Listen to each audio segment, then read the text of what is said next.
We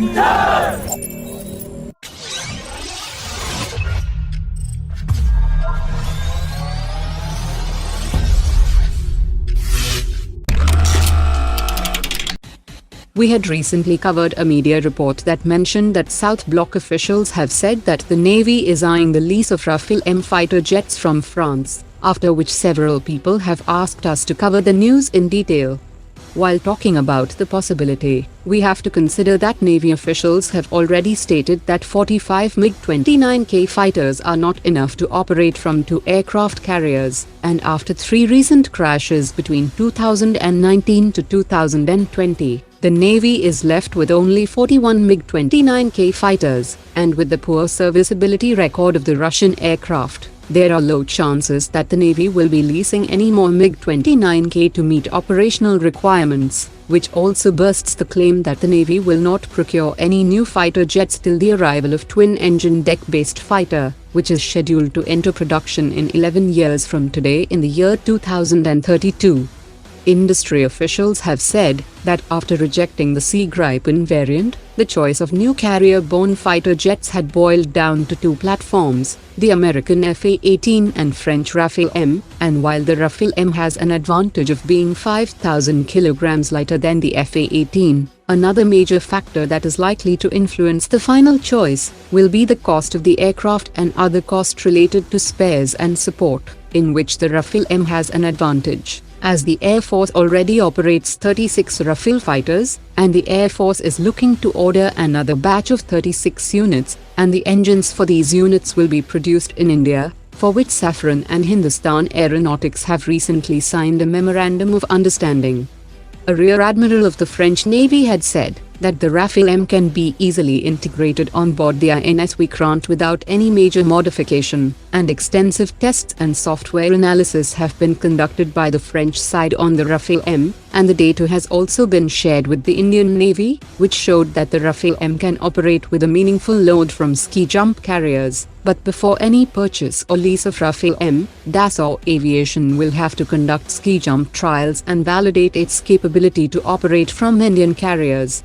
The possibility of direct purchase or lease of carrier-borne fighter exists, and the decision is up to the decision-makers in the ministry and operators.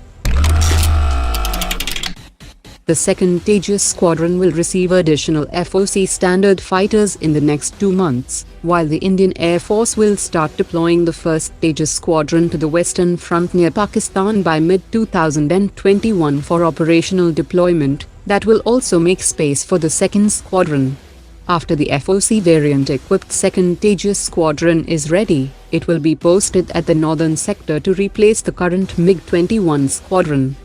The Tejas recently tested the Python 5 close combat missile, and has also been cleared to use the R-73 and I-Derby air-to-air missile, while the Astra Mark 1 will be tested by the end of this year, but it will take some time to become operational due to the limited production rate of the missile. The Ordnance Factory Board has already dispatched the first order of 11 million rounds of 5.56 by 45 mm ammunition to the US, and as per latest reports, the Ordnance Factory Board is all set to dispatch the repeat order to supply a similar quantity to the United States. Officials have said that the Ordnance Factory is also working on an Israeli order to manufacture 4 lakh rounds of 9 mm ammunition that has been ordered for the private users and law enforcement officials, and will be used mainly for AK-9 rifles. An independent Israeli agency had placed the order after OFB ammunition was cleared to be fit in the quality criteria, and the factory also came up with competitive rates. A minor fire was reported on board India's aircraft carrier INS Vikramaditya earlier today, and the Navy spokesperson has said that all personnel on board are safe, and no major damage has been reported, while an inquiry into the incident is being ordered. The duty staff had observed smoke coming from the accommodation area of sailors, and the duty personnel acted promptly to douse the fire.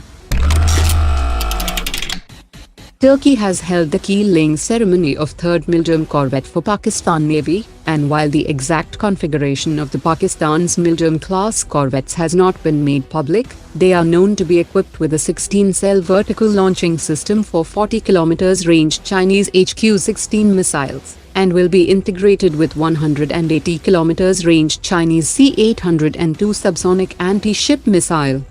Turkish media has reported that Turkey will deliver 4 MILGEM-class corvettes to Pakistan by 2025.